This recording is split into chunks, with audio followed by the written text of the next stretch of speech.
John leaned against the wooden railing of his farmhouse porch, sipping his morning coffee as he watched the sun rise over his acres of land.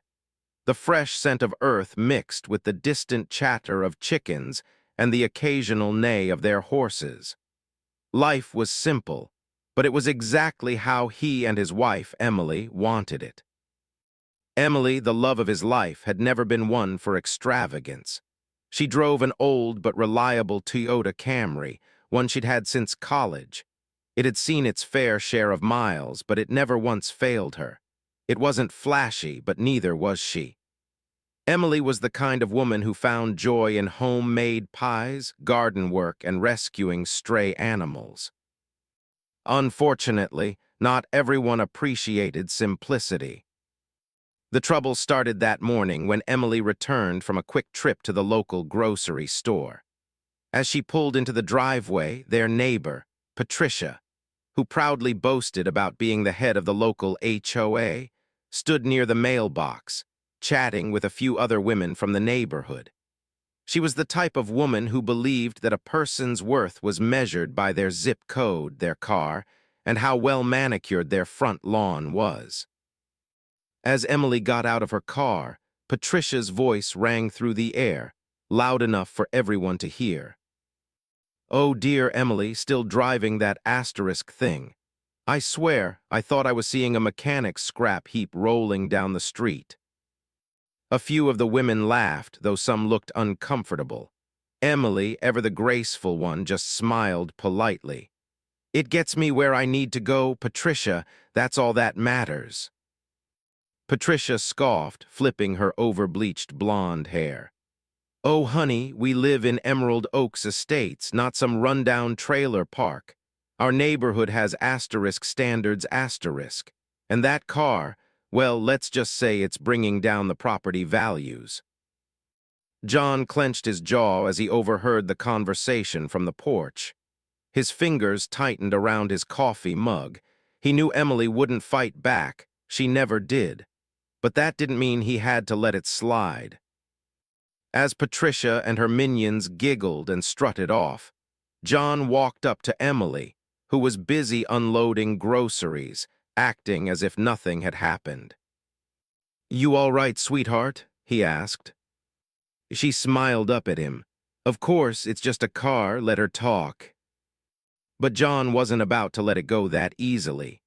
His wife deserved respect, and if Patricia thought a car defined a person's worth, she was in for a surprise. Tomorrow, he would make sure of it. The next morning, John was up early, sipping his coffee again, but this time with a small, knowing smile on his face. He had made a phone call last night, one that was about to shake up Patricia's little world. Emily, as usual, had already started her day, tending to the small vegetable garden behind their house. She had no idea what was coming. Meanwhile, just across the street, Patricia was already outside, watering her perfectly trimmed hedges. Her routine was predictable. Spend an hour making sure everything in her yard looked flawless, then stand by the mailbox waiting to make unnecessary comments about whoever passed by. Right on cue, as Emily got into her car to run an errand, Patricia turned, a smug smile curling on her lips. "Off to the junkyard again?" she called out sweetly. John's fingers twitched, but before he could say anything, Emily simply waved and drove off, as unbothered as ever. Patricia smirked, turning to the woman next to her. "I swear, I don't understand how some asterisk people live like that. If my asterisk husband ever let me drive something so embarrassing, I'd—" Her words cut off as the low, unmistakable purr of an expensive engine filled the street.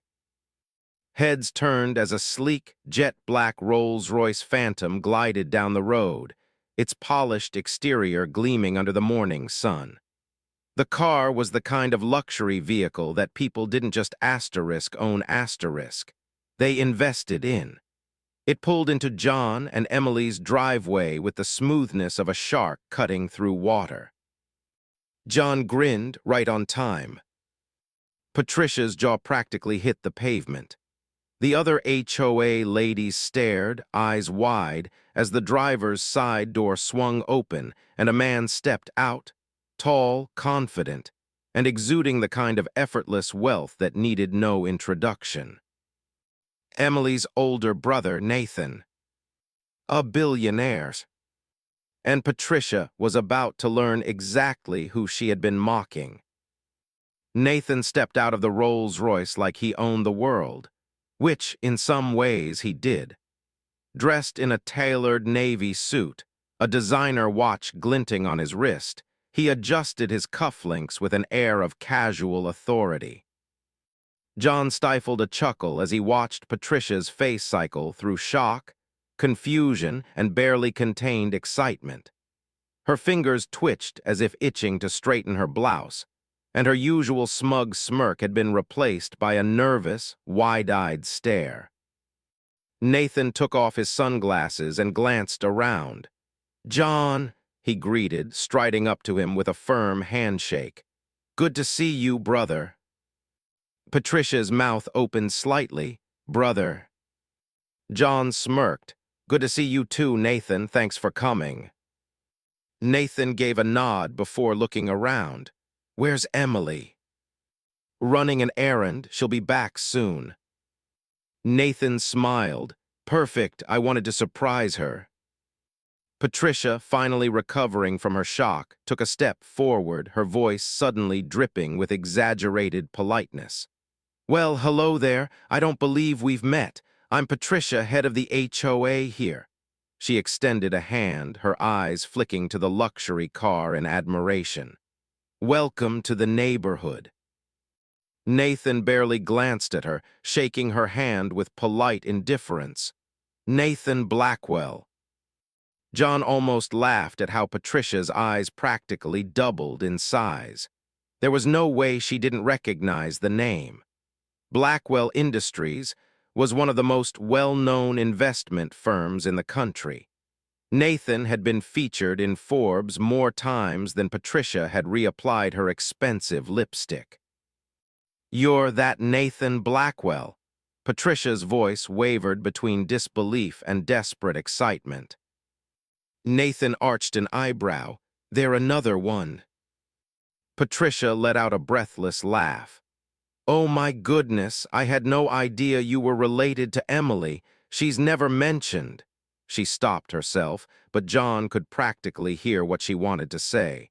She never mentioned she had a billionaire brother.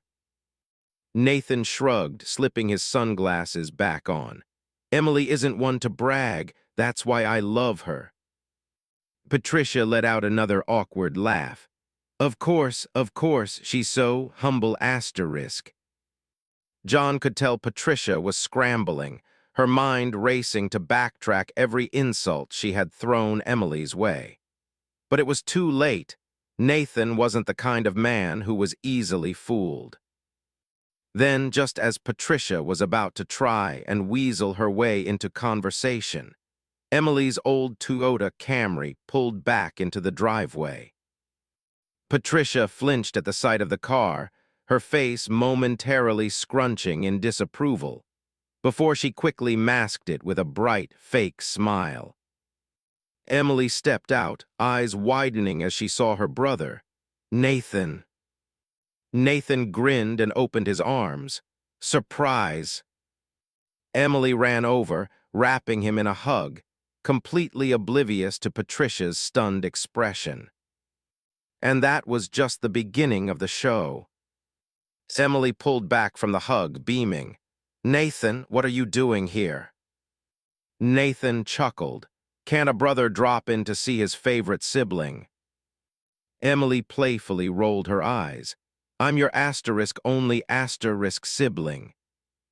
John grinned as he watched Patricia practically vibrating with curiosity, her eyes darting between Nathan, the Rolls-Royce, and Emily's old Camry. The gears in her mind were turning so fast it was a wonder smoke wasn't pouring out of her ears. Patricia cleared her throat, stepping closer with her signature fake sweetness. Emily, dear, you never told us your brother was Nathan Blackwell asterisk. Emily blinked, genuinely confused. It never came up. Nathan smirked. Emily's not the type to name drop, unlike some people. His words were casual, but John didn't miss the subtle jab. Patricia let out an awkward laugh, but her eyes were locked onto Nathan like a hawk spotting its prey. Well, it's asterisk so wonderful to meet you. You must be asterisk so asterisk proud of your sister. She's just adorable asterisk. John could almost see Emily holding back a grimace at being called asterisk adorable, like some kind of charity case. Nathan slipped his hands into his pockets. Proud doesn't even begin to cover it. Emily's the smartest, kindest person I know, never cared for the shallow stuff, unlike some people who think a car defines a person's worth. Patricia's face twitched. Oh, well, I was just asterisk joking about all that, you know, just a little neighborhood humor. John had to bite the inside of his cheek to keep from laughing. Now she's backtracking. Nathan, however, wasn't interested in letting her off the hook so easily. Is that so? He said, his tone light but firm. Because from what I hear, you've been making snide remarks about my sister's car and acting like her worth is tied to how flashy her life is. Patricia's smile wobbled. Oh no, I would asterisk never. I was just trying to encourage her to, you know, asterisk upgrade. After all, we have asterisk standards in this community. Nathan let out a slow, amused chuckle. Standards? Funny. You see, Emily could drive a private jet down the street if she wanted to, but she doesn't waste money on things just to impress people. He tilted his head. Unlike some. Patricia's face was now as red as the roses in her garden. The other HOA women were watching with barely concealed amusement, some even smirking at her discomfort. John decided to twist the knife just a little more. He wrapped an arm around Emily and said, Funny thing, though. Since Emily's name is on the deed to this land, asterisk technically asterisk, she's richer than anyone else in this neighborhood. Patricia's eyes widened. She what? Emily looked at John, startled. Wait, what? Nathan grinned. Oh yeah, that farm, worth millions now. Developers would asterisk kill asterisk to get their hands on it. He turned to Patricia. So tell me, Patricia, do asterisk you own your house or are you still paying off that mortgage? The color drained from Patricia's face. John could see it in her expression. She had spent years looking down on Emily, only to find out that the simple woman she mocked had more money and more class than she ever would. And this was just the beginning. Patricia stood frozen, her face a comical mix of shock and horror. John had to fight the urge to laugh. The queen of HOA snobbery had just learned that the woman she'd mocked for asterisk years could buy and sell her 10 times over. Emily, however, was still blinking in confusion. Wait, our farm is worth millions. Nathan chuckled. Of course, Em, you and John own one of the last large pieces of land around here. Developers would throw insane amounts of money at you just to get their hands on it. He smirked at Patricia. Guess that makes you the wealthiest one in this neighborhood. Patricia swallowed, clearly realizing she had been belittling the wrong person. Well, money is everything asterisk, she stammered, forcing a fake smile. John finally let out a laugh. That's asterisk rich, coming from you, Patricia. You've spent asterisk years asterisk looking down on Emily just because she doesn't flaunt her wealth. But now that you know she's loaded, suddenly it's not asterisk about money. Patricia's eye twitched, but before she could respond, Nathan clapped his hands. You know what? I have an idea. He turned to Emily. How about we really asterisk show off your wealth? Let's throw a huge party, invite the whole neighborhood. Emily raised an eyebrow. A party, why? Nathan's smirk grew. Because people like her asterisk. He nodded toward Patricia. Need a lesson in humility. And I think it's time we let everyone see exactly who asterisk they've been underestimating. John immediately caught on to what Nathan was planning, and he grinned. Oh, I like this. Patricia, however, looked like she had just swallowed a lemon. A asterisk party, she repeated, her voice slightly panicked. Nathan nodded. Oh yes, a asterisk charity event actually. He glanced at John and Emily. We'll make it exclusive, of course. Only the asterisk elite asterisk of the area. Fancy catering, luxury cars, high-profile guests. Emily hesitated. Nathan, that's not really my style. Nathan placed a reassuring hand on her shoulder. I know, sis, but trust me, this is about proving a point. You don't need to change who you are, but it's time people see who they've been disrespecting. John squeezed her hand. Come on, Em. Just one night of fun, and watching Patricia try to suck up to you will be asterisk hilarious asterisk. Emily sighed but finally smiled. All right, fine, but only if we donate whatever we raise to the local animal shelter. Nathan grinned. Deal. Patricia, meanwhile, looked absolutely asterisk sick asterisk. She knew exactly what this meant. The asterisk humble asterisk farm girl she had mocked was about to host the biggest, most luxurious event the neighborhood had ever seen. And she wouldn't be the center of attention anymore. The night of the charity event arrived, and Emerald Oaks Estates had never seen anything like it. John and Emily's peaceful farm had been transformed into an elegant, high-profile venue. White tents covered the yard, draped in string lights that cast a warm, golden glow. A live jazz band played softly in the background, and a gourmet catering team served hors d'oeuvres that looked too fancy to eat. The real show, however, was in the driveway. A fleet of luxury cars, Lamborghinis, Ferraris, Bentleys, lined the gravel path leading up to the barn. Nathan had personally invited some of the wealthiest business owners and investors in the area, many of whom had driven in with their multi-million-dollar rides. And right in the middle of it all sat Emily's old Toyota Camry, parked proudly like a defiant reminder of everything Patricia had mocked. John and Emily stood near the entrance, greeting guests as they arrived. Emily, dressed in an elegant but simple navy blue dress, looked beautiful yet completely in her element. Nathan, on the other hand, was enjoying himself far too much. Patricia arrived late, clearly overwhelmed by the sheer asterisk grandeur of the event.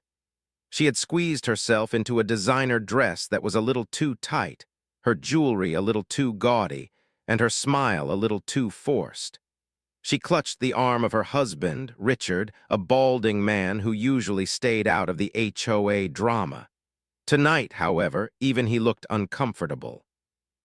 Patricia's eyes darted around, her brain visibly struggling to comprehend how the farm asterisk, the same one she had spent years looking down on, was now the asterisk spot of the neighborhood. Nathan spotted her immediately. Ah, Patricia, so glad you could make it. His voice dripped with amusement as he gestured around.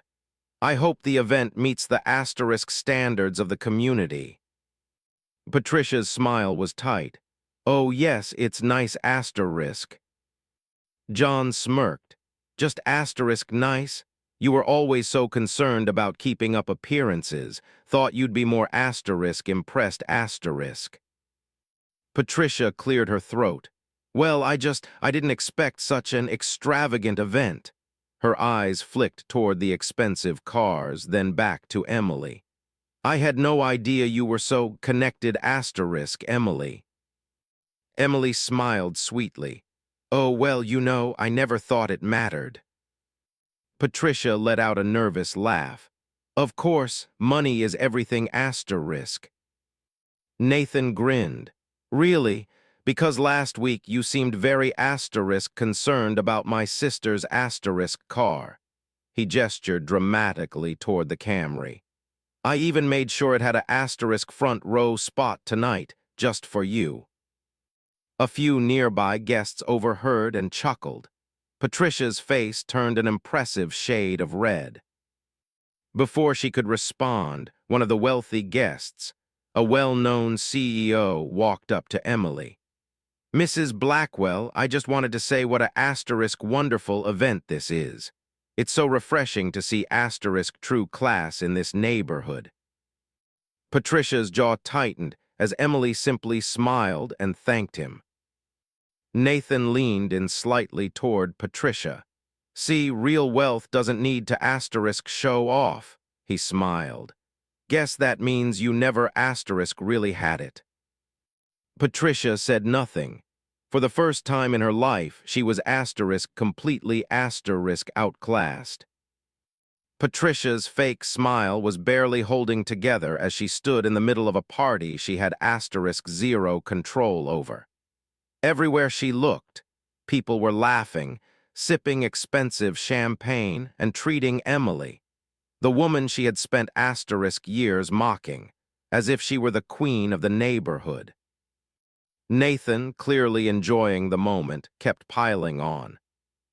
Patricia, I was thinking, since you care so much about asterisk community standards, maybe we should make this charity event an asterisk annual thing.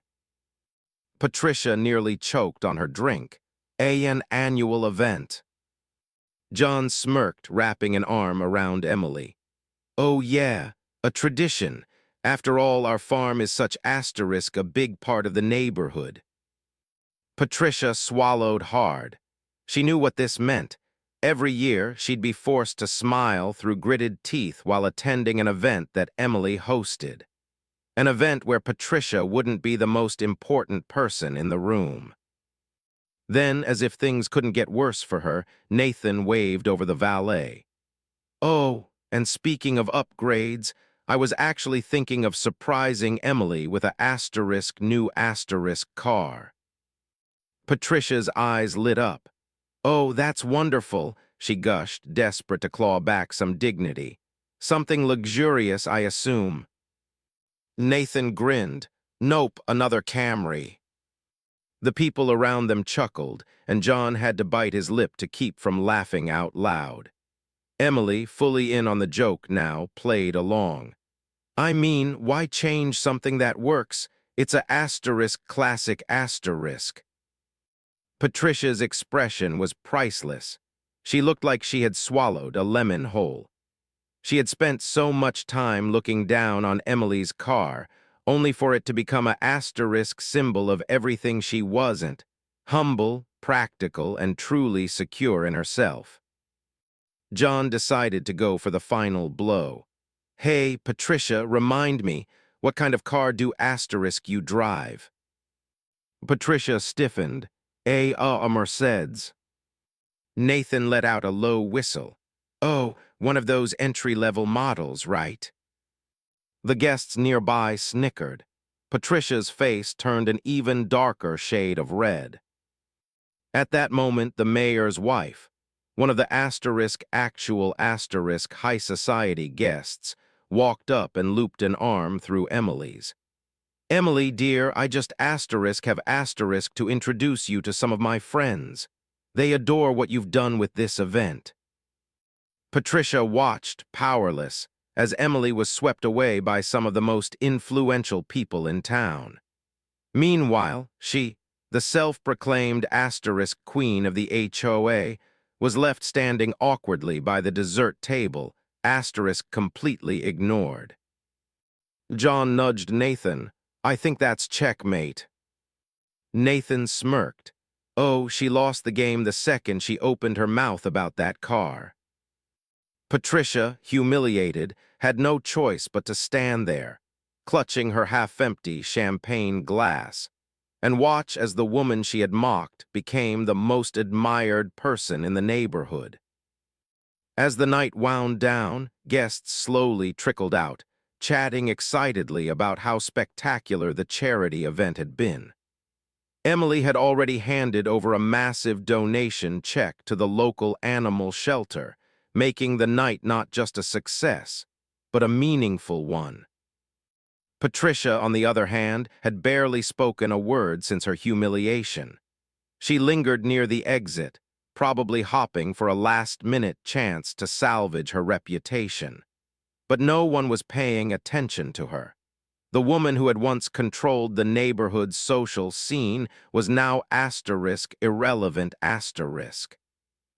John, Nathan, and Emily stood near the porch, watching the last of the luxury cars pull out of the driveway. John leaned against the railing, his arm casually draped around Emily. "Well, I'd say that was a success." Nathan grinned.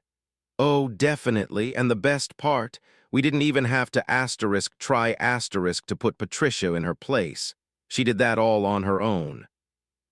Emily laughed softly, shaking her head. "I still can't believe she cared so much about my car, of all things." Nathan shrugged. "Some people need status symbols to feel important, but you've never needed that. That's why you win asterisk." Just then, Patricia's Mercedes pulled out of its parking spot. But as she drove past, something hilarious happened. The car sputtered, then coughed, then bang! A loud backfire echoed through the night, followed by a asterisk puff of smoke from the exhaust. John burst asterisk out laughing. "Oh, you have got asterisk to be kidding me." Nathan doubled over. "That asterisk entry-level asterisk Benz isn't looking so hot now, huh?" Emily gasped. "John, be nice." But even she had to cover her mouth to hide her giggles. Patricia, now mortified asterisk, sped off down the road, leaving a faint trail of smoke behind her. The neighborhood queen reduced to a sputtering exit. John wiped a tear from his eye. "I don't think I'll ever get over that." Nathan clapped him on the back. "Well, I guess the real moral of the story is, if you're gonna judge people by their cars." Emily finished the sentence for him, grinning. "Make sure yours isn't the one falling apart." The three of them stood there, watching the last of the guests disappear down the road. The farm, once again, was quiet, peaceful. Emily sighed happily. "I'm just glad things can go back to normal." John smiled. "Except now, every time Patricia sees your car, she's going to remember this night." Nathan chuckled. "And that dear sister is priceless." With that, they headed inside. John and Emily returning to their simple, beautiful life, and Patricia forever reminded that true class had nothing to do with the car you drove.